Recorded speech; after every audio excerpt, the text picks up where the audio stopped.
सलाम, मां Augustine विल्सानी Australia खां तव्हां सां मुखातिब आहियां। उम्मीद थो कयां त तव्हां सभु ख़ुशि हूंदव ऐं हमेशह वांगुरु मुंहिंजी दुआ आहे त इहो नओं साल तव्हांजे लाइ, मुंहिंजे लाइ, असां सभिनी जे लाइ बरकतुनि जो, मुहबतनि जो, ख़ुशियुनि जो, तरक्की ऐं सलामती जो साल थिए। उम्मीद थो कयां त जेके बि प्रोग्राम तव्हां अॼु ताईं ॾिठा आहिनि या ॿुधिया आहिनि उन्हनि सां तव्हांखे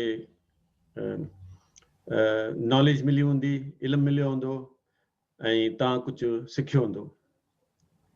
अॼु वरी JSC वर्ल्ड टेलीविज़न जे तवसत सां नशर थींदड़ अॼु जे सिंधी प्रोग्राम सचाई जो कलाम में असां गॾु आहियूं ऐं अॼु जे प्रोग्राम में असां ख़ुदा ताला जेको प्रभु आहे, जेको भगवान आहे, जेको असांजो रब आहे, परम पिता आहे, उन जी वफ़ादारी जे बारे में ॻाल्हि ॿोल थींदी, सिखंदासीं।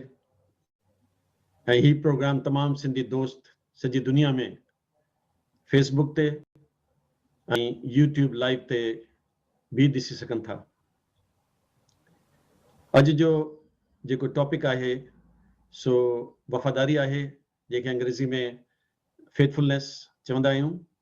ऐं बुनियादी तौर ते फेथफुलनेस जेको आहे या कमिटमेंट आहे, इहो वफ़ादारी जेको आहे उहा बुनियादी तौर ते हिकिड़ो अज़म आहे, हिकिड़ो अहद आहे विद इन अ रिलेशनशिप,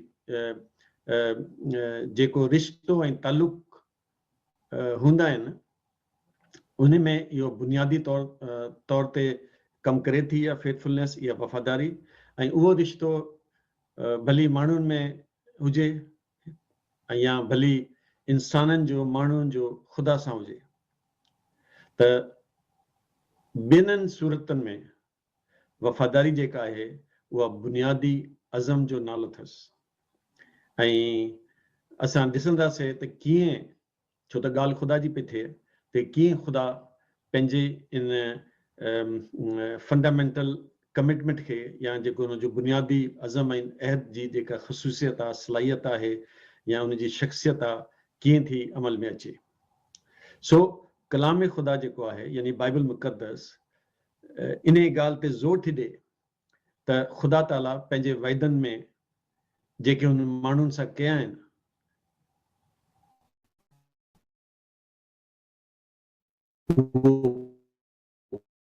पक्को आहे, हू पक्को आहे। इन जा सबूत असांखे उन जे अहद ऐं आइन जे अंदरि मिलनि था, जेके हुन माण्हुनि सां कया या जेके हुन बनी इसराइल सां कया ऐं जेके अॼु ताईं पूरा पिया थियनि। छो त आसमानी किताबुनि में तौरेत शरीफ़ जेका किताब आहे या इंजील मुक़दस जेका किताब आहे उन में ई बनी इसराइल जे बारे में ज़िक्र आहे। ऐं मां सम्झां थो त क़ुरान शरीफ़ में बि हूंदो, पर जेके बि आसमानी किताबूं आहिनि उन्हनि में असां ॾिसी सघूं था त ख़ुदा ताला जी जेका फेथफुलनेस आहे, जेका वफ़ादारी आहे, उन जो अज़म ॾाढो मज़बूत आहे। उहा उन जी शख़्सियत ऐं ख़ुसूसियत जी बुनियादु आहे। इन ॻाल्हि में असां इहो बि ॾिसूं था त ख़ुदा जेको हाकिम आला आहे, जेको क़ादिर मुतलिक आहे, जेका अज़ीम हस्ती आहे, हुन जी वफ़ादारी माण्हुनि जी बेवफ़ाई सां तब्दील कोन थी थिए, ख़तमु कोन थी थिए। हा, छो त हू क़ादिर मुतलिक आहे, हू वाहिद ख़ुदा आहे, हू इलाही अज़ीम शख़्सियत आहे, हू हाकिम आला आहे, हू क़ादिर मुतलिक आहे ऐं हर का शइ उन जे कब्ज़े में आहे। उन जी हस्ती, उन जी शख़्सियत, उन जी शान जेका आहे निराली आहे। उन जे करे हू पंहिंजे ॻाल्हियुनि खां नथो मटे। जेको हुन जेके वादा हुन करे छॾिया आहिनि, जेका ॻाल्हि हुन करे छॾी आहे, पंहिंजी जाइ ते, पंहिंजी तरफ़ां उन ते हू क़ाइमु आहे। पर जॾहिं माण्हू जंहिंजो हुन सां ताल्लुक़ आहे, मूं तव्हांखे यादि हूंदो त ॿुधायो पिछले प्रोग्राम में त हक़ीक़ी दीन उहो ई आहे जंहिंमें कम्यूनियन आहे ख़ुदा जे ऐं इंसान जे विच में। सो जॾहिं असां उन सां कम्यूनियन था रखूं, अञा जॾहिं असां उन जे पोयां था हलूं, त तंहिंजी मतिलबु आहे त असां पार्टी आहियूं उन अहद जा जेके इंसान ऐं ख़ुदा जे विच में आहे, ऐं उन हिसाब सां इंसान ते बि इहा फर्ज़ आहे त हू पंहिंजी ड्यूटी जेका उनजी आहे, पंहिंजो हिसो जेको उनजो आहे उन ते हले। सो पता हूंदे बि जॾहिं इंसान पंहिंजो हिसो पूरो कोन थो करे त ख़ुदा जेको आहे सो पंहिंजे हिसे जी तरफ़ां तब्दीली नथो आणे, छो त हू अज़ीम हस्ती आहे, क़ादिर मुतलिक हस्ती आहे, उन में वफ़ादारी आहे। माण्हुनि जी बेवफ़ाई जे करे हू पंहिंजी तब्दील कॾहिं बि कोन थो करे, पर इंसान ते लाज़िम आहे त हू जॾहिं ख़ुदा सां ताल्लुक़ जी ॻाल्हि थो करे, शराकत जी ॻाल्हि थो करे, रिफ़ाक़त जी ॻाल्हि थो करे, ऐं इहो ताल्लुक़ रखणु थो चाहे, त पोइ उन जे ईमान जो ऐं उन जे अक़ीदे जो ही तक़ाज़ो आहे त हू माण्हू ख़ुदा सां वफ़ादार हुजे, ऐं सचे मज़हब ऐं सचे दीन ऐं सचे ईमान जी जेका फर्स्ट कंडीशन आहे उहा इहा ई आहे त उन ई मज़हब जो इंसान जेको आहे सो पंहिंजे हिसे जी वफ़ादारी जेको आहे सो पूरी करे। हाणे वफ़ादारी जो मतिलबु छा आहे? वफ़ादारी जो मतिलबु आहे त इंसान ख़ुदा जे हुक्म ऐं अहकाम खे पंहिंजे दिलि में रखे, उहो दिलि सां क़बूल करे, ख़ुदा जी इज़त करे, ऐं उनजो डपु ऐं उनजो ख़ौफ़ जेको आहे पंहिंजे दिलि में रखे, ऐं ख़ौफ़ खे दिलि में रखंदे, इज़त खे दिलि में रखंदे ख़ुदा जी बंदगी करे, ख़ुदा जे हुक्मनि में जेका इंसाफ़ ऐं रास्ते जी ॻाल्हि आहे उन ते हले, ईमानदारी ऐं सचाई उन जी ज़िंदगी में हुजे, पाकीज़गी हुजे, सफ़ाई हुजे, इख़लाक़ी क़दरूं हुजनि, ऐं न सिर्फ़ उन पंहिंजे ज़ात में इहे ॻाल्हियूं हुजनि, पर इहे ॻाल्हियूं जेके आहिनि उन जी मेल मिलाप में ॾिसण में अचणु खपनि। त जॾहिं असां ख़ुदा जे हुक्म ऐं अहकाम खे पंहिंजी ज़िंदगी में रखूं था त पोइ ख़ुदा जा जेके वाइदा आहिनि उहे असांजी ज़िंदगी में बि पूरा थियनि था, जीअं असां पहिरियनि ज़माननि जी जेका क़ौमूं हुयूं, ख़ासि तौर ते बनी इसराईल जी ज़िंदगी में असां ॾिठो। जीअं मूं तव्हांखे पहिरीं बि ॿुधायो त ज़बूर 33 में उनजी 13 ऐं 14 आयत में लिखियलु आहे, इहे ज़बूर जेके आहिनि सो 1000 ईयर्स यानी 1000 साल BC बिफोर क्राइस्ट हज़रत दाऊद लिखिया, ऐं ज़बूर जी किताब उन्हनि ते नाज़िल थी, त हू इन ज़बूर में चए थो त ख़ुदा आसमान मां ॾिसे थो, हू बनी आदम ते नज़र रखे थो, हू पंहिंजे रहण वारे मकान खां ज़मीन जे सभिनी रहाकुनि खे ॾिसे थो। सो ख़ुदा त मथे आसमान में आहे ऐं पंहिंजे मकान जेको हुते आहे उनजो जेको जिते हुते उनजी सीट आहे, कुर्सी आहे, जिते हुते रहे थो, हुतां ई थो माण्हुनि खे ॾिसे, छो त हिन माण्हुनि सां वादा कया आहिनि ऐं हू माण्हुनि सां अहद में शामिल आहे। ऐं जीअं असां पहिरीं चयो हुयो त इलाही ॻाल्हियूं असां ॾिठियूं हुयूं जॾहिं असां तसव्वुर ख़ुदा जी ॻाल्हि पई कई, जॾहिं असां ख़ुदा जी पर्सनैलिटी ऐं शख़्सियत जी ॻाल्हि पई कई, उन वक़्तु असां ॾिठो त उहो माण्हुनि सां उनजो इंट्रस्ट आहे, रिलेशनशिप आहे, असां उन्हनि जी फ़ौकुल फितरत ऐं चीफ क्रिएशन आहियूं। सभिनी ॻाल्हियुनि खे, सॼी काइनात खे उन वात मां अखर चई उनखे पैदा कयो, पर इंसान खे उन पंहिंजे हथनि सां पैदा कयो, इन करे उनजो रिलेशनशिप ऐं उनजो कंसर्न जेको आहे इंसान सां घणो आहे।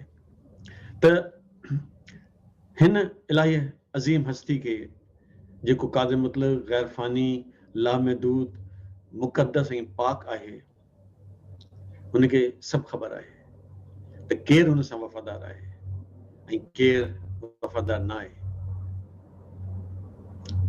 ख़ुदा ताला जी वफ़ादारी जे हवाले सां असां कलाम मुक़दस में, बाइबल मुक़दस में पढ़ूं था त हुन पंहिंजी चूंडियल क़ौम बनी इसराइल खे जॾहिं फ़रोन खां ऐं फ़रोन जी ग़ुलामी खां आज़ादु कयो, छॾाईं ऐं एतिरो अज़ीम जेको आहे मौज़ू हुन लाइ कई त बहरे कुल्ज़म खे ॿिनि हिस्सनि मां फाड़े हुन हिकिड़ी राह कढी जंहिं ते हू हली उन्हनि समुंड खे पार कयो।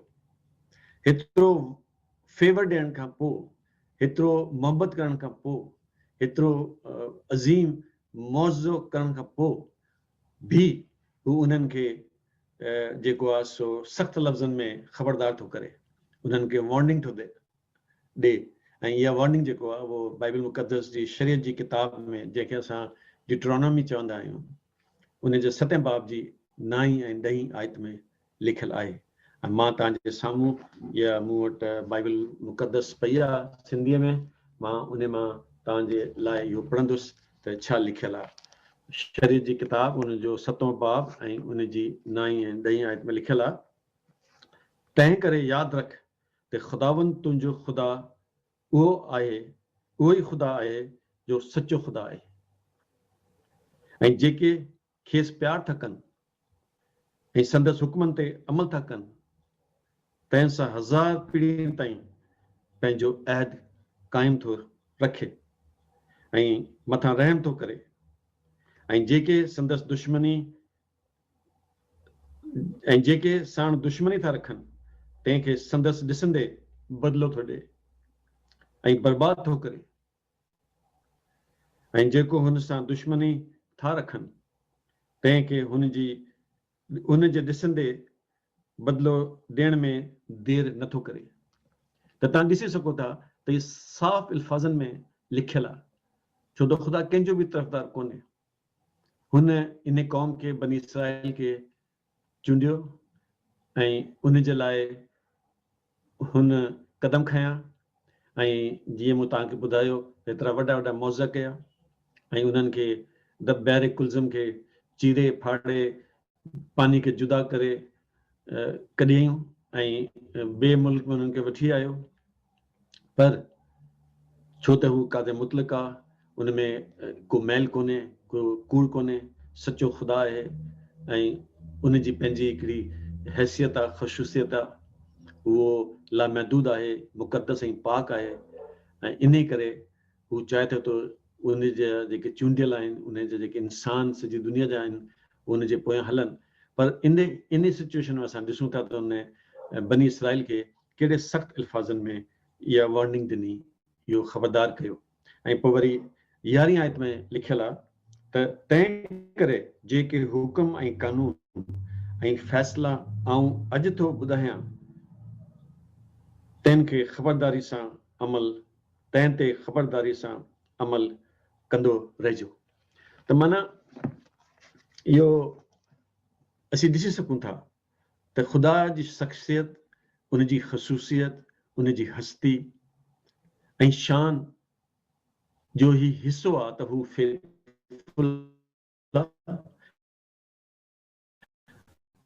सचो आहे ऐं हू वफ़ादार आहे, कंहिंजी बि तरफ़दारी न आहे।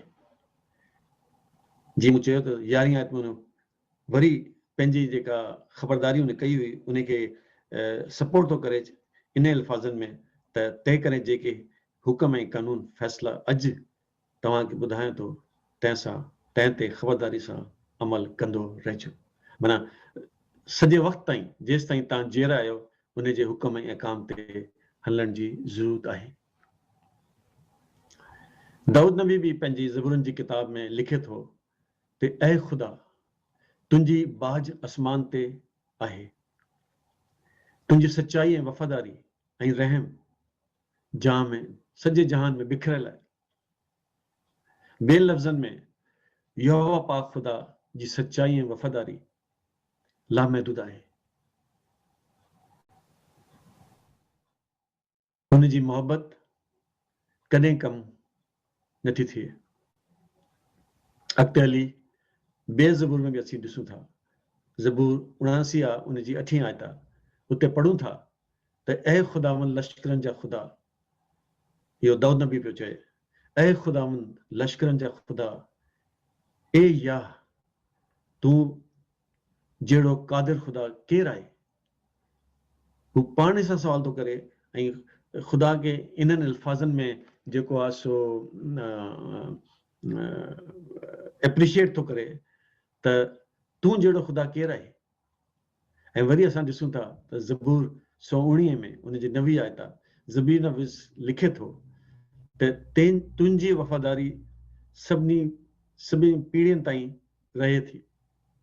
छो त हुन पाण बि चयो, असां ॾिठो त पंहिंजो बनी इसराइल खे हुन चयो त मुंहिंजो अहद ऐं मुंहिंजी जेका मुंहिंजो रहम आहे उहो उन्हनि माण्हुनि सां जेके उनजी फर्मबरदारी कंदा आहिनि, हज़ारनि जनरेशन ताईं आहे।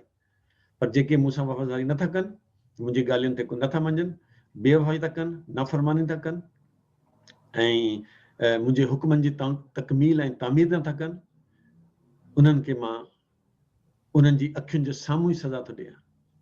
ऐं हिते वरी असां ॾिसूं था दाऊद नबी जी ज़ुबानी, हू चए थो त तुंहिंजी वफ़ादारी सभिनी पीढ़ियुनि ताईं रहे थी।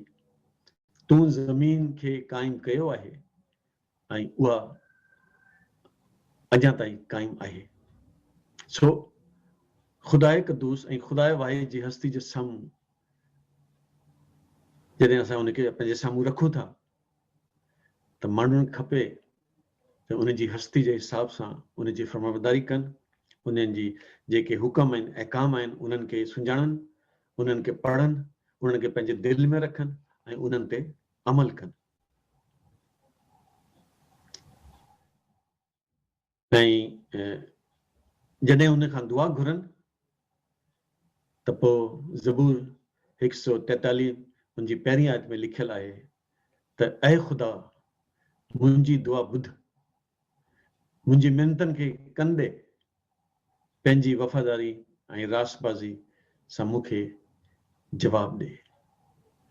जॾहिं माण्हू ख़ुदा जी ॻाल्हियुनि खे, हुकमनि ऐं अहकामनि खे पंहिंजे दिलि में रखनि था ऐं उन्हनि ते हलनि था त पोइ हू बि इन ज़बूर वांगुरु, ज़बूर नफ़ीस वांगुरु दुआ करे सघनि था ऐं ख़ुदा खे चई सघनि था त मुंहिंजी दुआ ॿुध, मुंहिंजी मिनतनि खे ॿुध ऐं पंहिंजो कन मूं ॾे ॾे ऐं पंहिंजी वफ़ादारी ऐं रासबाजी जे हिसाब सां मूंखे जवाबु ॾे।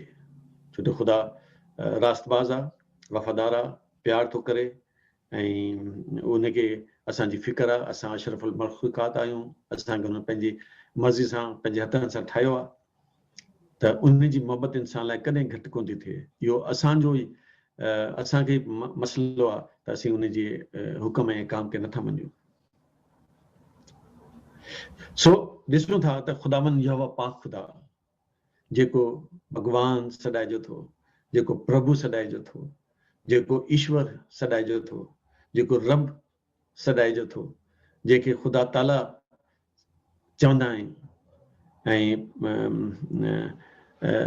रबुल अफ़वाह चवंदा आहिनि, लश्करनि जो रब चवंदा आहिनि, हक़ ताला चवंदा आहिनि, हुनजी वफ़ादारी ऐं उनजी सचाई जेको आहे, उन्हनि जी ॿियूं मिसालूं बि असांखे कलाम मुक़दस में मिलनि थियूं। उन्हनि में तव्हां ऐं असां ऐं सभु जी ॾिसी सघूं था त हू पंहिंजे वादनि खे कीअं थो पूरो करे।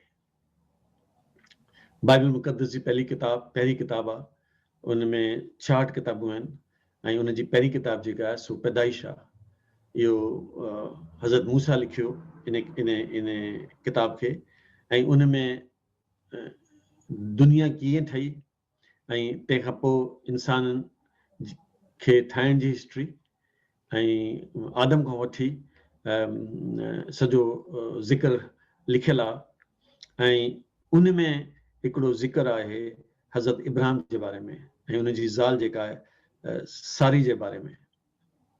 ऐं असां इन ज़िक्र में ॾिसूं था त कीअं ख़ुदा इब्राहिम खे चूंडे उनखे ॾिसण में आयो ऐं उनखे कुझु चई ऐं पोइ उन सां जेके उन वादा कया कीअं उन वफ़ादारी सां पूरा कया। छो त इहा हिकिड़ी वॾी किताबु आहे, पर मां सॼी किताब जी ॻाल्हि नथो करे सघां वक़्त जी कमी जे सबब सां जे करे। पर हिकु जेका ॻाल्हि मां तव्हां सां शेयर करणु थो चाहियां, जेको तव्हांखे ॿुधाइणु थो चाहियां, त तव्हां इहो मिसाल असांजे साम्हूं आहे त ख़ुदा पंहिंजे वाइदनि जो कहिड़ो वफ़ादार ख़ुदा आहे। पैदाइश जी किताब वरी मां इन किताब में वेंदुसि, इहो अंजील बाइबल मुक़दस आहे ऐं इन जी पैदाइश जे 12 चैप्टर में असां ॾिसूं था त 12 पैदाइश जी किताब जे 12 चैप्टर जे 12 बाब में पहिरीं 2 जेके आयतूं आहिनि मां तव्हांजे साम्हूं पढ़ंदुसि। त हिन में लिखियलु आहे, हाणे ख़ुदावन इब्राहिम खे चयो त तूं पंहिंजे मुल्क मां ऐं पंहिंजे माइटनि मां ऐं पंहिंजे पीउ जे घर मां निकिरी उन मुल्क में वञ जो आऊं तोखे ॾेखारींदुसि। हाणे ख़ुदा जो इंटरेक्शन जेको आहे सो इब्राहिम सां इन बाब में शुरू थो थिए। आऊं तूं मां हिकिड़ी वॾी क़ौम पैदा कंदुसि, इहो ख़ुदा पियो चए इब्राहिम खे। तोखे बरकत ॾींदुसि, तुंहिंजो नालो सरफराज़ कंदुसि ऐं तूं बरकत जो सबबु थींदे। इहे ॻाल्हियूं ख़ुदा इब्राहिम सां कयूं। सो इब्राहिम 4 आयत में ॾिसूं था लिखियलु आहे, सो इब्राहिम ख़ुदावन जे चवण मूजिबि रवाना थियो। लूत बि संदसि गॾिजी हलियो। जॾहिं इब्राहिम हरान मां निकितो तॾहिं 75 वरनि जो हुयो। इहा नोट करण जी ॻाल्हि आहे। जॾहिं ख़ुदा जे चवण जे जवाब में हुन पंहिंजे पीउ जो मुल्क, पंहिंजे पीउ जे घर खे ऐं उन मुल्क खे छॾियो, पंहिंजे मिटनि माइटनि खे छॾियो ऐं हू उतां रवाना थियो, उन वक़्तु उन जी उमिरि जेका हुई सा 75 साल हुई।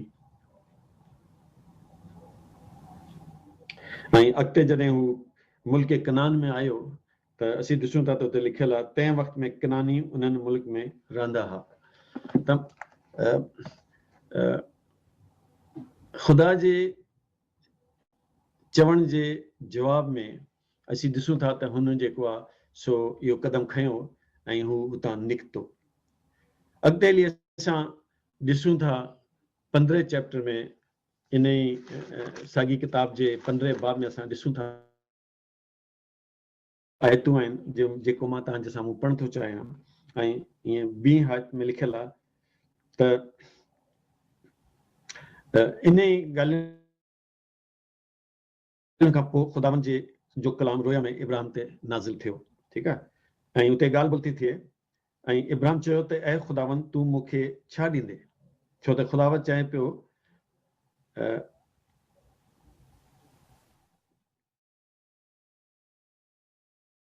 ख़ुदा इब्राहिम खे चयो त इब्राहिम डिॼ न, आऊं तुंहिंजी ढाल ऐं तुंहिंजो वॾो इनाम आहियां। तंहिं ते जेको आहे इब्राहिम चयो त ऐं ख़ुदावंद ख़ुदा तूं मूंखे छा ॾींदे? आऊं त बे औलाद आहियां, मुंहिंजे घर जो मुख़्तियार अल-यज़र दमिश्की आहे। वरी इब्राहिम चयो त ॾिस, तूं मूंखे औलाद कोन ॾिनी आहे, हिकिड़ो ग़ुलाम जो मुंहिंजे घर में जायो आहे सो मुंहिंजो वारिस थींदो। तॾहिं ख़ुदावंद जो कलाम उन ते नाज़िल थियो, कंहिं ते? इब्राहिम ते, ऐं चयुसि त हीउ माण्हू तुंहिंजो वारिस न थींदो, पर जेको तूं मां पैदा थींदो सो ई तुंहिंजो वारिस थींदो। इहा ॻाल्हि जेका नोट करण वारी आहे इहा ई आहे त उन जी उमिरि 75 साल हुई ऐं ख़ुदा उनजे ख्वाब में आयो, रोया में आयो, उन सां कलाम कई ऐं जेको आहे सो उनखे चई त मां तुंहिंजी ढाल आहियां, मां तुंहिंजी सिपर आहियां, मां तुंहिंजो इनाम आहियां ऐं मां तोखे वधाईंदुसि ऐं सभु का ॻाल्हियूं जेके ख़ुदावंद चयूं। पर हू पियो चए त मुंहिंजी त औलाद ई कोन्हे त मुंहिंजो वारिस केरु थींदो। उन वक़्त में इहो रवाजु हुयो त जेके ग़ुलाम हूंदा, जेके नौकर हूंदा, उहे बि पुट वांगुरु हूंदा ऐं उन चयो त ॾिस, मुंहिंजी पंहिंजी त औलाद कोन्हे न। हाणे हीउ नौकर आहे दमिश्की, अल-यज़र जो नालो हुयो, त हीउ जेको आहे सो मुंहिंजो मुख़्तियार थींदो मुंहिंजे घर जो, मुंहिंजी मौत खां पोइ। सो ॿ दफ़ा इन नंढे पैसेज में असीं ॾिसूं था त इब्राहिम जेको आहे सो ख़ुदा सां गिला कयो त मुंहिंजी औलाद कोन्हे।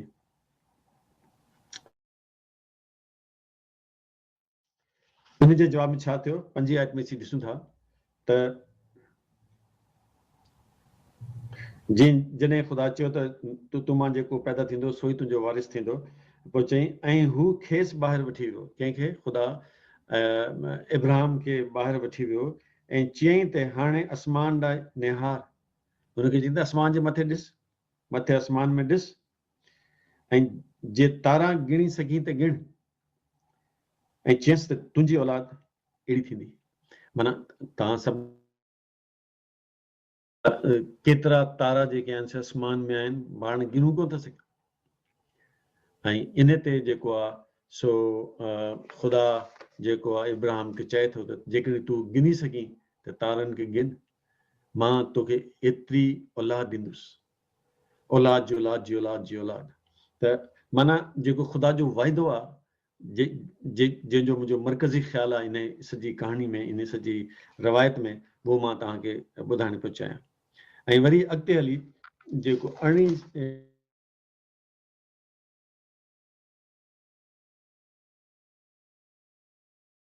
इब्राहिम खे ॾेखारे ॾिनी ऐं चयुसि त आऊं क़ादिर मुतलिक़ ख़ुदा आहियां, तूं मुंहिंजे हज़ूर में हल ऐं कामल थी। सो ख़ुदा वरी उनखे कुझु अरसे खां पोइ ॾिसण में आयो।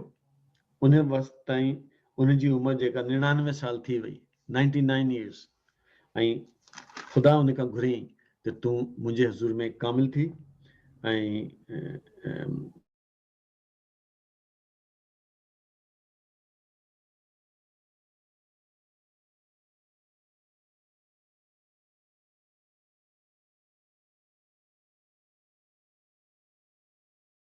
ॾहीं आहे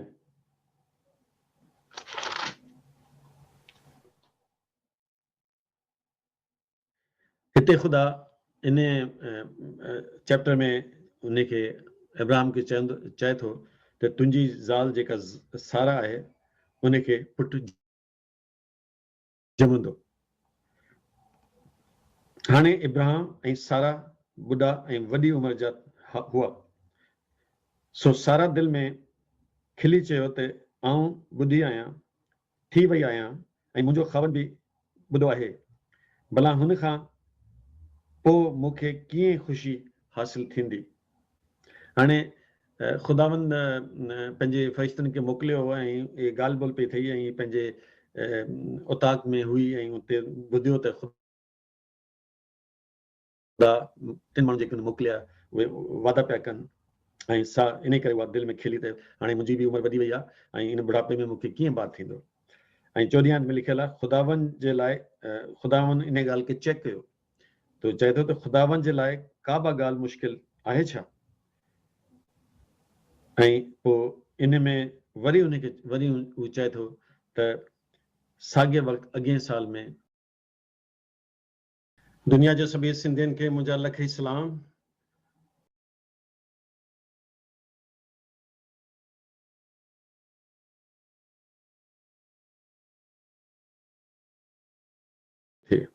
हाणे जीअं ख़ुदावन चयो हो तीअं सारा ते नज़र कयईं ऐं पंहिंजे चवण मूजिबि सारा सां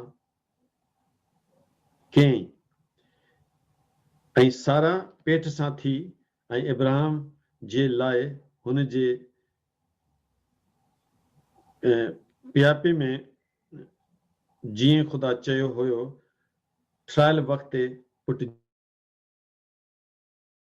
इब्राहिम पंहिंजी इन ई पुट जो नालो जेको संदसि लाइ सारा जे पेट सां ॼमियो हुयो इसाक रखियो, जीअं ख़ुदा इब्राहिम खे हुकुम ॾिनो हुयो। तीअं जॾहिं संदसि पुटु इसाक 8 ॾींहंनि जो हुयो तॾहिं हुनजो ख़तनो कयईं। जॾहिं इब्राहिम जो पुटु इसाक ॼायो तॾहिं इब्राहिम जी उमिरि 100 वरे हुई। त हाणे ॾिसो त ख़ुदा 75 साल जी उमिरि में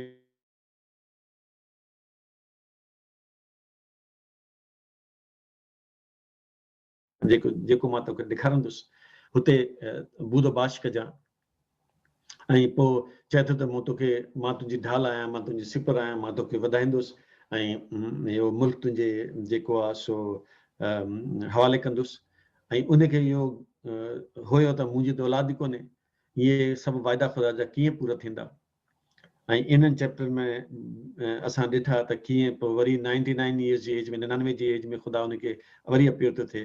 ऐं हाणे असां इन बाब में ॾिसूं था त जॾहिं हू 100 ईयर्स जो हुयो, 100 साल जो हुयो, उन वक़्तु उनजी ज़ाल जेका हुई सारी, उहा 90 साल जी उमिरि जी हुई। ऐं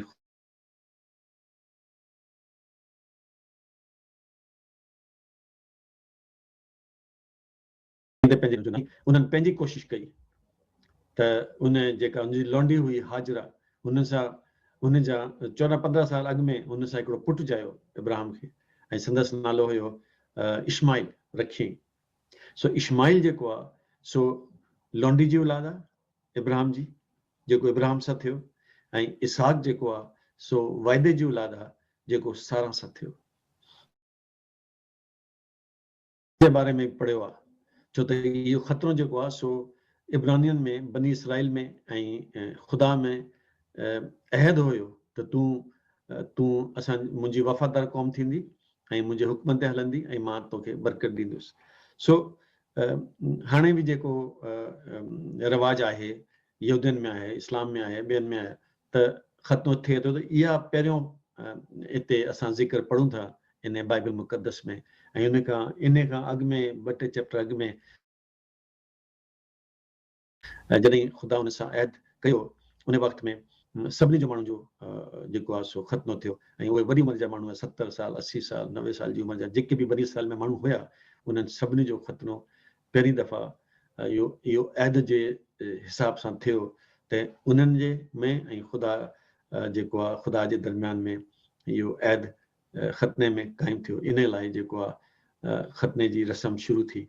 सो असां ॾिसूं था त ख़ुदा जेको वादो कयो इब्राहिम सां, उनजी बीवी सां, उनजी पंहिंजी अकल जे मुताबिक़ 25 साल निकिरी आया, पर ख़ुदा खे यादि हुयो त कंहिं वक़्त में मूंखे इहो पंहिंजो वादो पूरो करिणो आहे। ऐं उनजी वफ़ादारी तॾहिं हुन चयो त पुश्त दर पुश्त क़ाइमु थी रहे।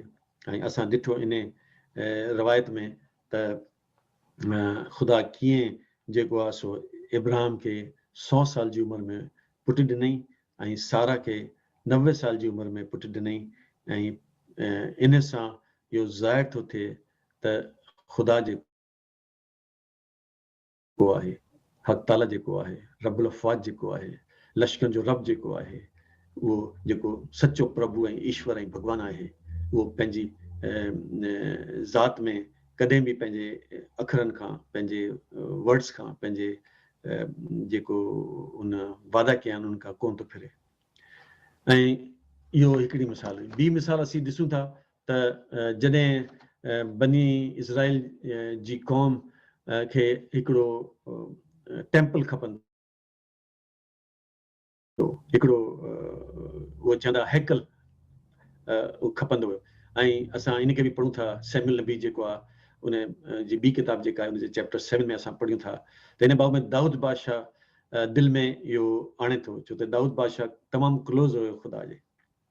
ऐं तव्हांखे ख़बर हूंदी, न त मां तव्हांखे ॿुधायां थो त हू जेको आहे सो भेड़नि खे चराईंदो हुयो, रिडार हुयो, पर ख़ुदा हुनखे चूंडियो ऐं उहो बादशाह थियो, नबी थियो। ऐं मिलियूं ऐं हू इज़राइल जी ते हुन बादशाही कई त हुन दिलि में ख़्यालु आयो त मां छो न ख़ुदावंद जे लाइ हिकिड़ो घर ठारायां, जीअं अॼु जी ज़ुबान में मस्जिद आहे या मंदर आहे या गिरजा घर आहिनि, पर इब्रानी ज़ुबान में उनखे हैकल चइबो हो। त ऐं इहा ॻाल्हि जेका उन दिलि में आई, ख़ुदा पंहिंजे हिकिड़ो ॿियो नबी हुयो नाथन, उनजे दिलि में इहा ॻाल्हि विधी ऐं नाथन नबी जेका आहे सा इन ॻाल्हि खे त तुंहिंजे दिलि में जेका ॻाल्हि आहे सो वञी कर। सो अॻिते हली असीं ॾिसूं था त ख़ुदा दाऊद नबी खे चयो, छो त हुन मर्डर कयो, हुन ज़िना बि कयो, चई त तूं मुंहिंजो घर कोन थो ठाहे सघीं। तुंहिंजे दिलि में ख़्यालु आयो, मूंखे पसंदि आई इहा ॻाल्हि, पर तुंहिंजो पुटु जेको आहे यानी हज़रत सुलेमान बादशाह जेको आहे उहो मुंहिंजे लाइ इन खे पूरो कंदो। ऐं असां ॾिसूं था त 43 साल खां पोइ असां बाइबल मुक़दस में पहले सलातीन चैप्टर 9 में इन ॻाल्हियुनि खे पढ़ूं था। पर हुते बि असां ॾिसूं था त ख़ुदा जेको आहे सो तंबी थो करे सुलेमान बादशाह खे। ऐं वरी बाइबल मुक़दस मां वेंदुमि ऐं जेको आहे सो सलातीन जी किताब में फर्स्ट किंग जेको अंग्रेजी में चइबो आहे उन जी किताब में 9 चैप्टर में हिकिड़ी ॻाल्हि उहा आहे वायत नंबर 1 2 3 में लिखियलु आहे।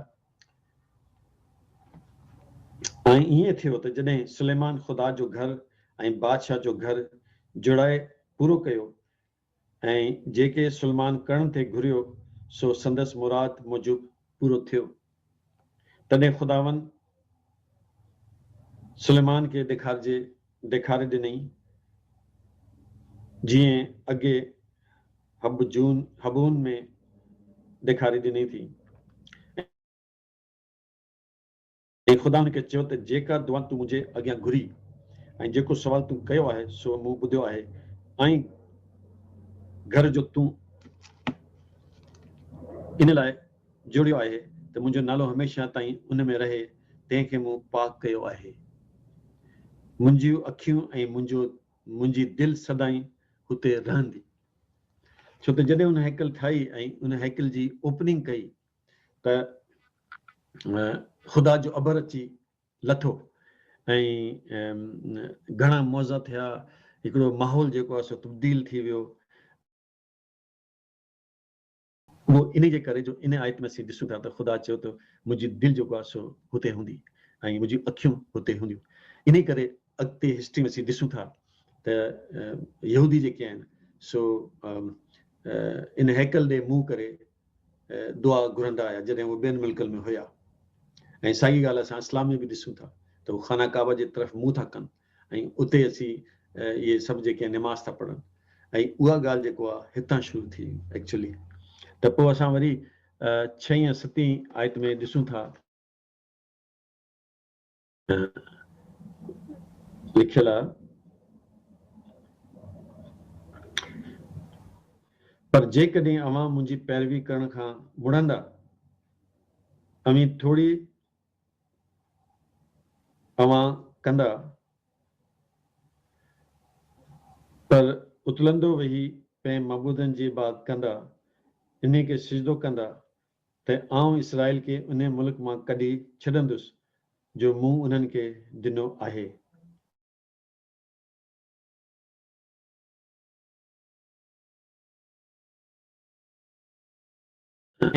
हुनखे मिस्र मां कढी आयो ऐं उन्हनि खे वार्निंग ॾिनी। हिते ॾिसूं था त दाऊद सुलेमान बादशाह जे वक़्त में बि ख़ुदा जेको आहे सो उन्हनि खे वार्निंग थो ॾे त जेकॾहिं तव्हां मुंहिंजी नाफ़रमानी कंदव त मां तव्हांखे सॼे दुनिया में मोकिले छॾींदुसि एज़ अ पनिशमेंट ऐं डिसोबीज तव्हांजी नाफ़रमानी जे करे तव्हांखे इहा सज़ा मिलंदी। ऐं असीं ॾिसूं बि था ईंदड़नि सालनि में इज़राइल जी क़ौम बनी इसराइल जेके हुआ यहूदी जेके हुआ सो ख़ुदा उन्हनि खे पंहिंजे इन गुस्से में इन इकाम जे करे डिस्पर्स थो करे उन्हनि खे मोकिले थो छॾे। स्लेवरी में हलिया विया, ग़ुलाम थी विया बेबीलोनियन जा ऐं असीरियन जा। ऐं जेको आहे पोइ तमामु घणी देरि खां पोइ जेको आहे सो लेटर पार्ट में उहा वापसि आया। ऐं जेको आहे मुल्क कनान उन इब्राहिम खे ॾिनो त हिते ई या बनी इसराइल रहंदी, तुंहिंजी क़ौम रहंदी। हुते हाणे पंहिंजे हिसाब सां मोटी था अचनि ऐं उहो बि जेको आहे ख़ुदा जेको आहे उनजो वाइदो जेको आहे सो पूरो कयो। छो त शुरू में ई ख़ुदा इहे जेको इसराइल जो मुल्क आहे हाणे इन खां तमामु वॾो हुयो जेको असल में मिलियो हुयो, पर हाणे त घटि आहे। पर उन्हनि जी नाफ़रमानी ऐं ख़ुदा खे सताइण जे ख़ुदा मूं जीअं तव्हांखे पहिरीं ॿुधायो त उहो पंहिंजे वाइदनि जो ख़ुदा आहे हुन पंहिंजे वाइदनि खे मज़बूत रखियो आहे ऐं तब्दील नथो करे, चेंज नथो करे, ऐं उन जे हिसाब सां सज़ा ॾियण खां पोइ हाणे मोटे पिया अचनि। ऐं इहो वाइदो जेको आहे सो असां ॾिठो त 14 मई 1948 में पूरो थो थिए, जॾहिं इसराइल जे मुल्क खे ऑफिशियली यूएनओ जेको आहे सो क़बूल कयो। ऐं हाणे ॾिसूं था त मिलियंस में इसराइल मोटी आया आहिनि, अची पहुता आहिनि। सो इहे ॻाल्हियूं करण जो मुंहिंजो मक़सदु आहे त असीं इन ॻाल्हियुनि खे ॾिसूं त कीअं ख़ुदा पंहिंजो जेको आहे फेथफुल ख़ुदा आहे ऐं उहो पंहिंजे चवण ते हले थो। ऐं आख़िरी ॻाल्हि जेको मां कंदुसि उहो जॾहिं हुन प्रॉमिस कयो दुनिया जी नजात लाइ त हू मसीहा खे मोकिलींदो। ऐं असां ॾिसूं था त 2016 साल अॻु में यसु मसीह पैदा थो थिए। ऐं यसु मसीह पैदा थो थिए उन्हनि पेशनगोइनि जे जवाब में जंहिंजो हुन ज़िक्र कयो। यूसाया नबी जी किताब में हुन ज़िक्र कयो, माइका नबी जी किताब में हुन ज़िक्र कयो। ऐं यसु मसीह जी पैदाइश खां अॻु में ई 700 साल अॻु में, 742 साल अॻु में, 1000 साल अॻु में ज़बूरनि में, ऐं 500 साल अॻु में ॿियनि नबियुनि जे ज़रिए इहो पैगाम ॾिनई त ज़माने जे आख़िर में मां मसीहा खे मोकिलींदुसि। ऐं जेको हुनजो पुटु सॾायो पियो वियो, छो त हू वाहिद शख़्सियत आहे जेको दुनिया में बिना बाप जे आई।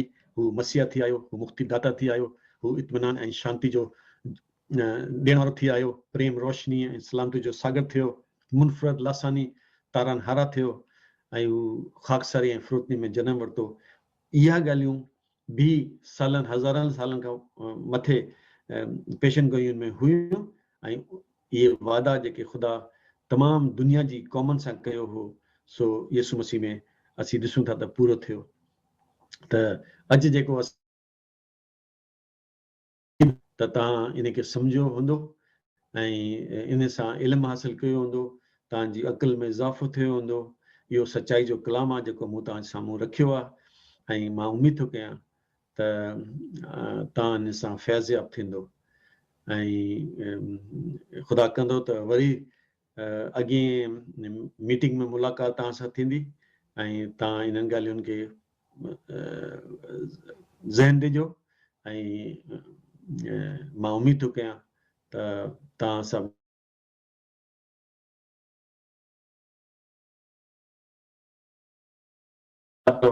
पोइ वरी तव्हां सां मुलाक़ात थी थिए। ख़ुदा हाफ़िज़।